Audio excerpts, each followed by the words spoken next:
página 29, ¿no? Sí. Ahí Nos ya. quedamos en 33 hasta el 38. Ese es en otro. No, ese es en el otro libro. Ah, sí. Oye, que estoy ya confundida. Sí, es la vencedora. Ya, Dios le bendiga. La vencedora. La verdad estaba en la naturaleza de Dios. El libro La naturaleza de Dios, página 29. Página 29.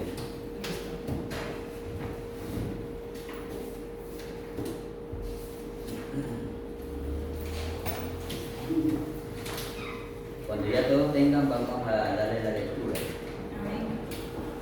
No Estamos en puedo la decir página, por marcar nada porque no está dividido en versículos. estamos en la página 29. Le bendiga. Amén.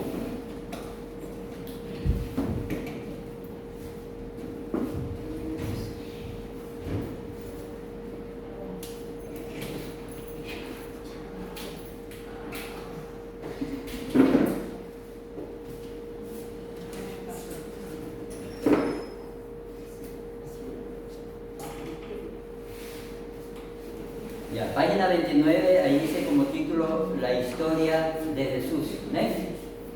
Entonces, la historia de Jesús, ya todos la conocemos a través de los evangelios, ¿no? Ese es un resumen de la vida y la obra de nuestro Señor Jesucristo. Pero en esta parte vemos una palabra que resalta, dice, habría de ser un breve ministerio de unos 3 años, no obstante lo cual cambiaría para siempre el curso de la historia humana. Ahora, ¿cuánto tiempo estuvo Jesucristo haciendo milagros, maravillas, señales? Estuvo solamente 3 años, pero son cosas que se han escrito. Pero antes de eso no sabemos nada. Y ahí, claro, hay películas, ¿no?, que se inventan del niño Jesús, de la vida de Jesús antes de ir a la cruz, antes de los apóstoles, y todas esas historias inventadas, ¿no? Pero la Biblia no revela. Cuando era niño que le dijo a la mamá que está en la... No, ahí no se ve que hizo milagros. Que dice, que dice que estoy en los asuntos de mi padre. Sí, pero no se ve que él hizo milagros ni tampoco andaba enseñando la palabra a todo el mundo como lo hizo en los 3 años cuando tuvo los 30 años. ¿Ya? Entonces, lo que él hizo, dice que afectó al mundo entero. Y es verdad. Así la persona sea incrédula, atea, sabe que la Biblia dice que existió Jesús. Claro que el ateo dice que no existió Jesús. Pero en el mundo entero se sabe de Jesús, se conoce de Jesús, no a la perfección. Solo el que lee la Biblia sabe lo que hizo, ¿no?, Jesucristo. Pero el que es del mundo solamente lo sabe por lo que oye, por lo que le cuentan, ¿sí o no? Y a veces pues fantasea, ¿no? Cuando ve una película y en la película le presentan a un Jesús diferente, entonces fantasea. Pero para conocer al verdadero Jesús hay que ir a la palabra de Dios. ¿Amén? Y así está el mundo. Ahora, ¿por qué le resalto esta palabrita que sale ahí? Porque el ministerio de Jesús, aunque duró 3 años, pero ya estamos en el año 2023 y todavía sigue afectando a la humanidad su influencia. A tal punto que en el nombre de Jesús hay muchísimas religiones, muchísimas, que han salido en el nombre de Jesús. Hay muchísimas religiones que se llaman cristianas, unas sí practican el cristianismo verdadero, otras no. Solamente tienen el nombre de cristianos nomás. ¿Amén? Y esta obra de Jesús ha afectado tanto el mundo que no se puede comparar con la obra de ningún otro líder religioso. Ni Mahoma, ni ese hindú que murió, que puso a la gente a matarse de hambre, ¿cómo se llamaba? Había uno que hizo que la gente se... ¿Ah? No, Bin Laden era un asesino. Ya, yo digo líder religioso. ¿Ya? Buda. Bueno, el Buda se murió de hambre, sí. Eso. Pero yo me refiero Mao Zedong, ¿no era? a otro líder religioso de la India que enseñaba la no violencia, ¿ya? Bueno, el nombre de él no me recuerdo, pero él fue hace poco, ya murió él vivió hace poco cuando éramos nosotros chicos, lo conocimos por televisión, que siempre lo sacaban, ¿ya? Pero ninguno de esos líderes religiosos, por muy famosos que sean, no se comparan a la fama que tiene Jesucristo en el mundo entero. ¿Por qué razón? Porque la fama de Cristo viene desde cientos de años atrás, o sea, antes de que esos líderes religiosos nazcan, ni se lo conocían. El más antiguo se le podría decir que es, bueno, el Buda. El Buda tampoco era de la época de Cristo. ¿Amén? Y Cristo fue famoso en el pasado y sigue famoso en el presente. Amén. Entonces su obra ha marcado en la historia humana, ¿no?, un antes y un después, y ha marcado también en la historia humana muchos sucesos. Veamos por ejemplo el caso de los guerreros que se hacían llamar en el nombre de Jesús. Ellos luchaban, ¿no?, y cargaban una cruz en su escudo, cargaban en su uniforme una cruz, ¿ya? Y ellos se llamaban los cruzados y fueron famosísimos porque ellos tuvieron muchísimas guerras con los árabes y en la mayoría de guerras vencieron los cruzados. Por eso es que los españoles y otros europeos siempre dicen: en el nombre de Jesús ha muerto mucha gente, han hecho injusticia, porque también los cruzados cometieron cosas terribles y equivocadas en el nombre de Jesús. Pero no tiene ninguna culpa Jesús. Amén. Esto es como que usted tenga hijos y le enseña buenos valores y usted se mata enseñándole buenos valores. De repente uno de ellos simplemente se le funden los cables y decide ser pillo. Y ahí es donde dicen: ¿y tu madre? ¿Y tu padre? A veces no es culpa ni de madre ni de padre, sino que fue una decisión propia de esa persona. Así también muchas barbaridades que cometieron los cruzados no se le puede atribuir la culpa a Jesucristo, porque Jesucristo no los mandó a matar, a destruir, a torturar. ¿Amén? Y por cierto que en los tiempos de los cruzados no se conocía ni el Antiguo Testamento ni el Nuevo Testamento, no se los conocía. Por parte de ellos no se los conocía. Hasta ahí los judíos no permitían que la gente lea el Antiguo Testamento. Ellos eran muy celosos en eso. Amén. Entonces cada uno simplemente hablaba de Jesús, o según se autodenominaba cristiano, tomando una apariencia de piedad según su mente y según su corazón. Entonces ahí vemos pues que hubieron muchos hombres que en el nombre de la piedad y en el nombre de Jesucristo incluso enseñaron cosas contrarias a la palabra de Dios, pero no lo hicieron porque querían dañar a la palabra, sino porque simplemente ellos ignoraban a la palabra de Dios. Vemos el caso de San Francisco de Asís, que de él es donde nace el nacimiento, el famoso nacimiento. De él nace el nacimiento. ¿Qué dijo él? Él dijo que la fe entraba por los ojos. Cuando leemos la Biblia, ¿por dónde entra la fe? ¿O cómo entra la fe en la persona? Por oír la palabra. Pero él no sabía ni conocía.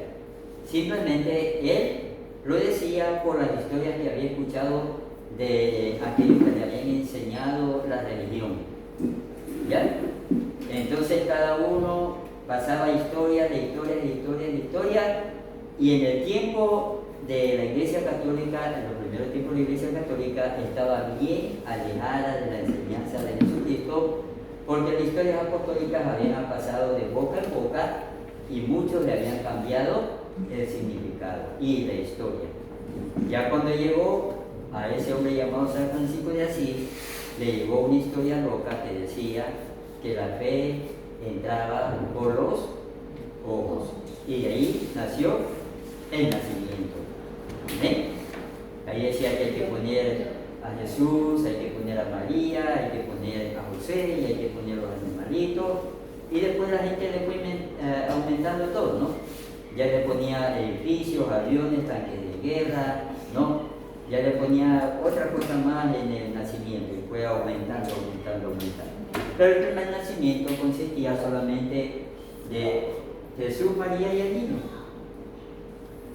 Y así nos damos cuenta, pues, en la historia de que Jesús estuvo siempre presente como un hombre famoso a través de toda la historia. Y también vemos como hombres que tenían un buen corazón, a su imaginación y a la imaginación de su corazón, ellos hacían cosas que no sabían porque jamás habían leído la palabra de Dios. Amén. Y simplemente lo hacían como hombres piadosos, nada más. Pero no lo hacían conociendo la palabra de Dios. Amén. Estamos en el libro La naturaleza de Dios, página 29. La parte que dice la historia de Jesús. ¿Ven? Bueno, y ahora que le he leído esa parte, le he dicho, dígame su opinión, quiero saber su opinión, brevemente, no vaya a tomarse la media hora de clase, ¿no? Díganme brevemente sobre lo que le dije ahorita, si puede aportar algo más. ¿Amén? ¿Algo más que tiene que decir? ¿Sí o no? ¿O seguimos?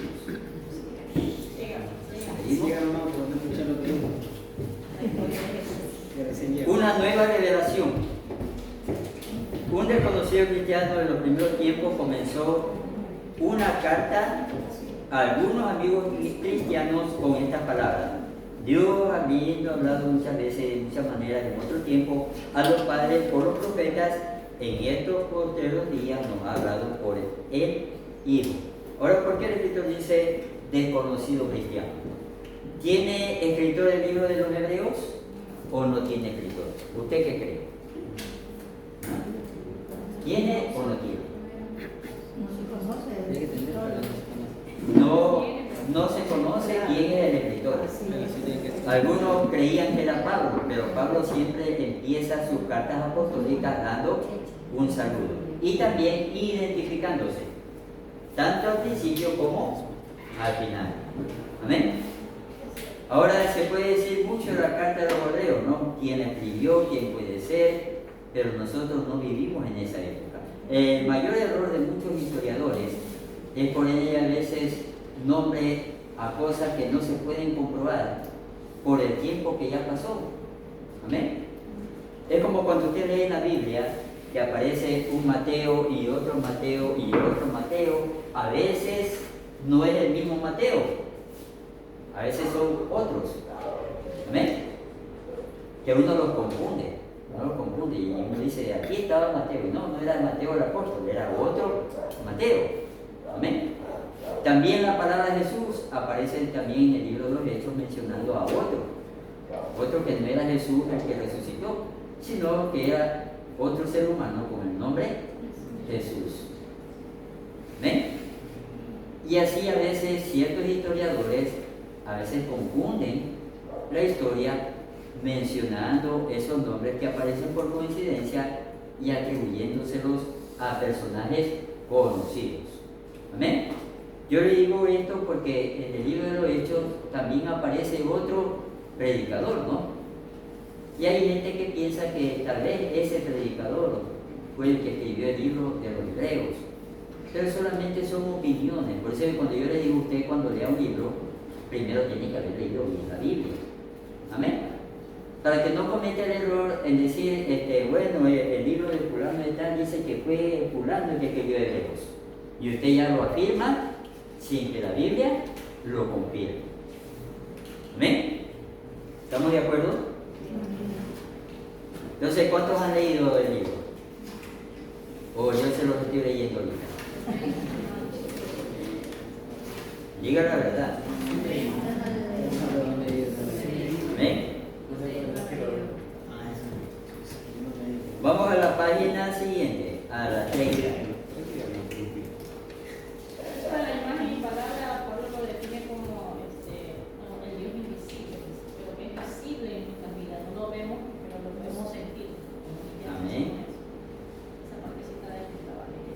Sí, exactamente. Imagen y palabras. Exactamente. Y aquí aparece también otra palabra. Aparece la palabra encarnación, ¿no? Que es totalmente diferente a la reencarnación. Por eso es que las sectas confunden a la gente, ¿no? Y ellos hacen confundir a la gente haciendo suponer que Jesucristo reencarnó y no encarnó. Encarnar significa que Dios tomó forma de ser humano. Un espíritu tomó forma de ser humano. Eso es encarnar. Dios se encarnó, tomó forma de ser humano. Ahora, ¿qué es reencarnar? Reencarnar significa que la persona ya vivió, murió, y ese espíritu que sale busca otro huésped y vuelve a nacer. Eso significa reencarnar. Sería terrible si eso fuera cierto, porque seríamos demasiados seres humanos en el planeta. Amén. Si todo el mundo reencarnara, imagínense. Si todos reencarnáramos. ¿Y sabe qué sería lo peor? Que una persona reencarne en un pollo congelado. Vaya. También estaba leyendo que cuando Jesús andaba predicando, dice que el tema central era el reino de Dios. Siempre que el tema central, que el tema central era sobre el reino de Dios. Claro, él les quería aclarar a sus apóstoles que tenían que centrarse justamente en el reino de Dios, que era lo que nos esperaba a nosotros. Lo que nos esperábamos. Y el que vivimos también, porque nosotros somos parte del reino de Dios. Que dice que ese es el tema principal de nuestras vidas. Bueno, eso es lo que dice el escritor del libro. Claro, pero leyendo la Biblia, pienso que también... No, mire, si nos ponemos a leer la Biblia y nos ponemos a sacar las palabritas que se repiten varias veces, va a ver que hay palabras que se repiten más que la palabra reino de Dios. Salvación. Más, sí. Más. Entonces, por eso le digo, eso es lo que supone el escritor del libro. Es lo que supone, pero no es lo que dice la Biblia. ¿Ven? Aquí lo manifiesta como reino o gobierno de Dios. El reino o gobierno de Dios. Pero bueno, está bien que él suponga eso, está bien. Es por eso que se estudia. Y es por eso que gracias a Dios se razona. ¿Ven? Entonces, en la Biblia aparecen muchas palabras que son muy principales. Pero vamos a lo que le estaba diciendo ahorita, ¿no? De lo que es reencarnación y lo que es encarnación. ¿Amén? Y otra cosa más.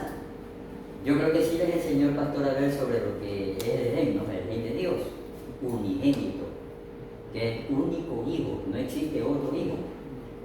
Cada uno de los varones que tiene un hijo es su unigénito. ¿Por qué?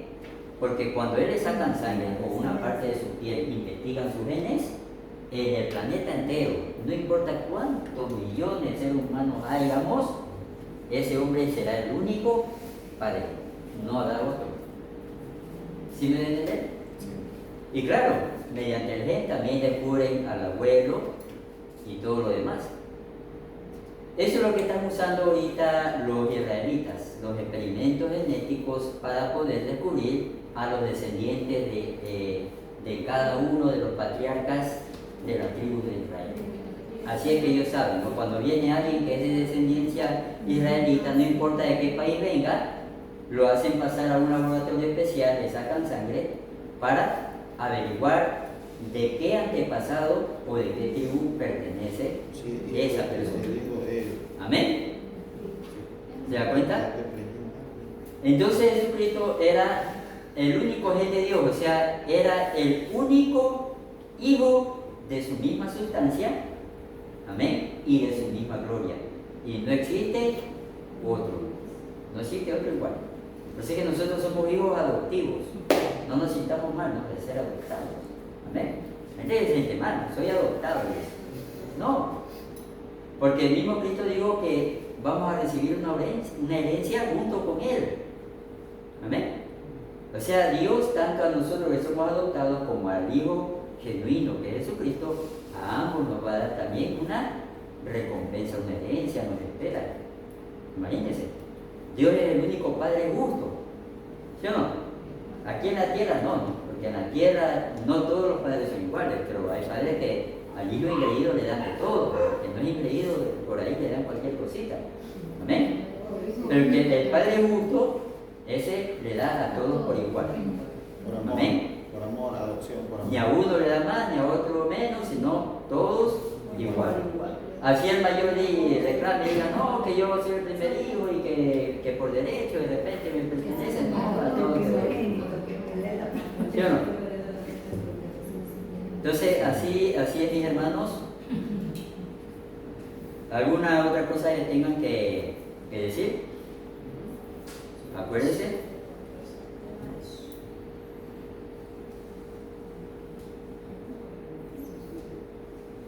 Entonces, esa es imagen y palabra, ¿no? Antes de que Jesucristo sea hombre, era la palabra de Dios o el verbo. Amén. Cuando en 1 Samuel dice que Samuel no conocía la palabra de Dios porque no se le fue revelada. O sea, ¿quién no se le había revelado a Samuel? Era el mismo Jesucristo. No se le había revelado la palabra, dice. ¿Ven? La palabra de Jehová, la palabra de Dios. Y en el Evangelio de Juan dice el verbo. Amén. Y ahí ya se entra el castellano, ¿no? ¿Qué es el verbo? Amén. La parte principal de la oración. Es la parte principal de la oración. ¿Ven? Entonces, ¿por qué entonces puso justamente Juan 10, no puso ahí la palabra, sino que puso el verbo? Y el verbo estaba con Dios, el verbo era, dice, era Dios, hablando en tiempo pasado. Era Dios y estaba con Dios. Amén. O sea que era, además de la palabra, era el principal, no, el más grande de todos. Ahí estaba junto a Dios.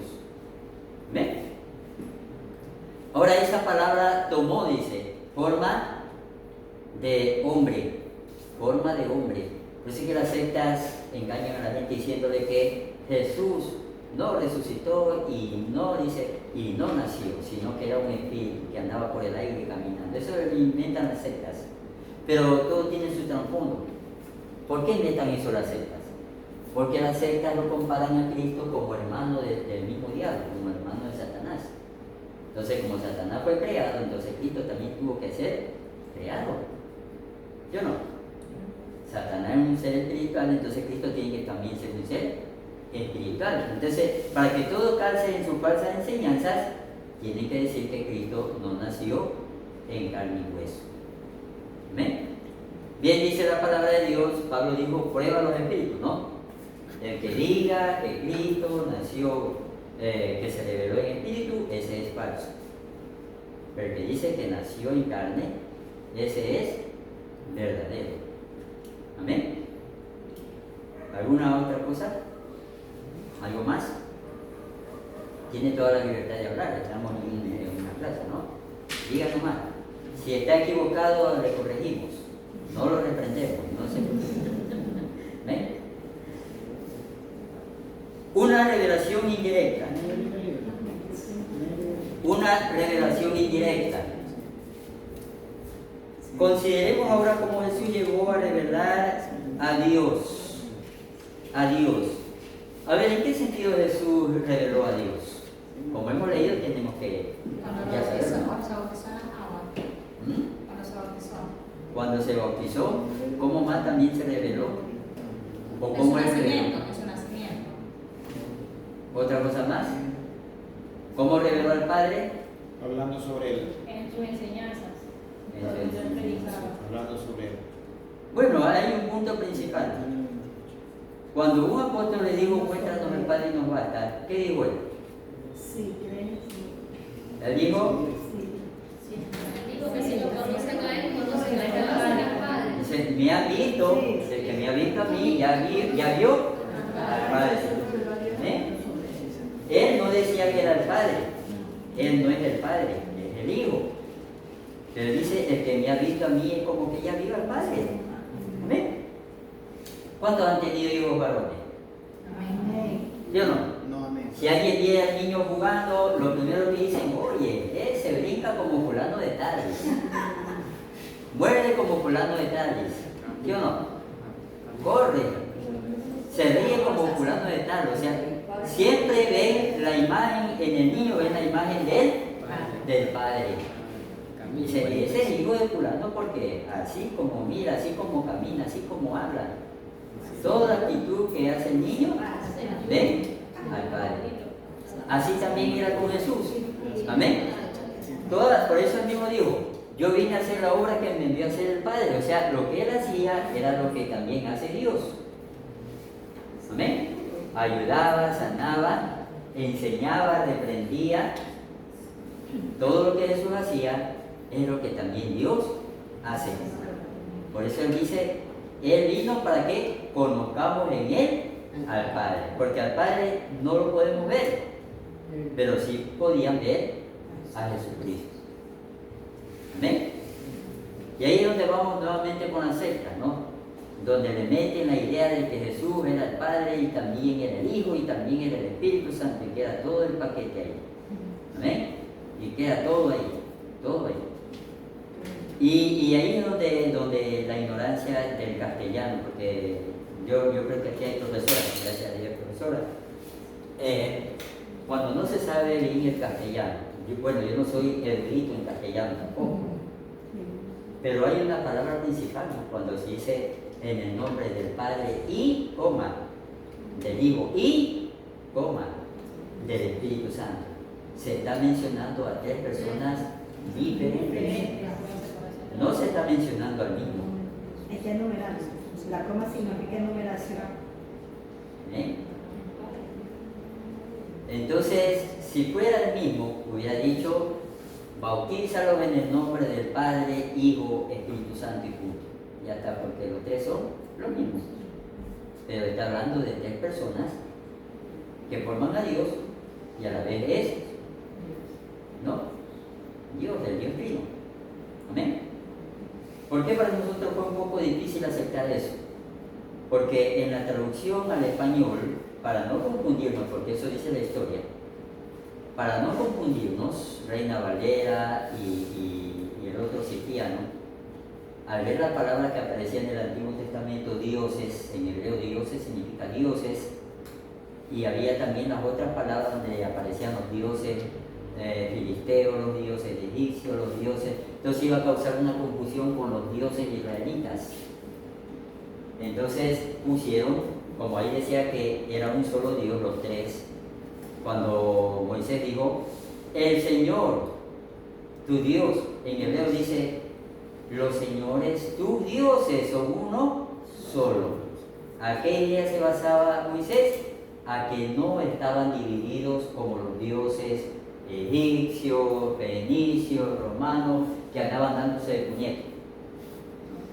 Entonces los dioses israelitas no se andaban dando de puñete ni peleaban ni nada. Eran los tres, ¿no? Formaban a Dios un Dios armónico, que no se peleaban ni estaban divididos. Pero los dioses de las naciones, como los romanos, ¿no? Cuando usted lee la historia romana, anda, uno quiere tumbar al otro y así andaban esos dioses, ¿no? Peleándose el uno con el otro y quitándose las esposas también, ¿no? Así andaban los dioses romanos. ¿Sí me da a entender? Entonces, de ahí surgió la idea de que para no causar confusión, entonces la palabra Dios, que significa en hebreo dioses. Pero para nosotros Dios, uno solo, ¿no? La idea de uno. De uno. ¿Amén? De ahí viene la confusión. Por eso es que cuando uno lee una Biblia hebrea es bonito, cuando usted lee la Biblia hebrea. Y si hay partes donde aparece justamente la palabra hebrea dioses, refiriéndose al Dios de Israel. ¿Se acuerda usted cuando el arca del pacto fue raptada y se organizaron los soldados para ir a traerla de vuelta, que no pudieron, ¿no? Pero ¿qué hicieron los filisteos? Los filisteos, cuando vieron que ya empezaron a venir las plagas, empezaron a protestar. Y ahí aparece la palabra hebrea. Los dioses que destruyeron Egipto han venido acá a destruirnos a nosotros. Los dioses. No pusieron Dios, sino los dioses. solamente la palabra hebrea, que se usa para Dios. Amén. Y para que no nos confundamos, porque a veces cuando discutimos con gente de la secta y quieren tratar de confundir, dice, el nombre de Jehová no es verdadero porque Jehová significa amo y también Baal amo y que Jehová es un nombre común. Veamos el sentido de la cosa, ¿no? Por ejemplo, Dios, ¿a qué le decimos nosotros Dios? Dios le decimos nosotros al Dios verdadero. Las sectas le dicen Dios a otro Dios. Los idólatras le dicen Dios a un madero, a un metal, a una piedra. Y Dios se usa para nombrar a diferentes dioses, no a uno solo. Pero ¿dónde está la diferencia? La diferencia está en el corazón del ser humano. Porque si yo oro a Dios, le oro al Dios verdadero. No al Dios de palo, ni de piedra, ni al Dios falso, sino al Dios verdadero. Amén. Y no nos olvidemos nunca que también el diablo es artista en causar mucha confusión. Él causa confusiones para que la gente se confunda, pierda la fe y se divida también. Amén. Entonces, hasta ahí llegamos con esta clase. Ya mismo le digo cuáles son los deberes. Algo facilito, ¿no? Algo facilito.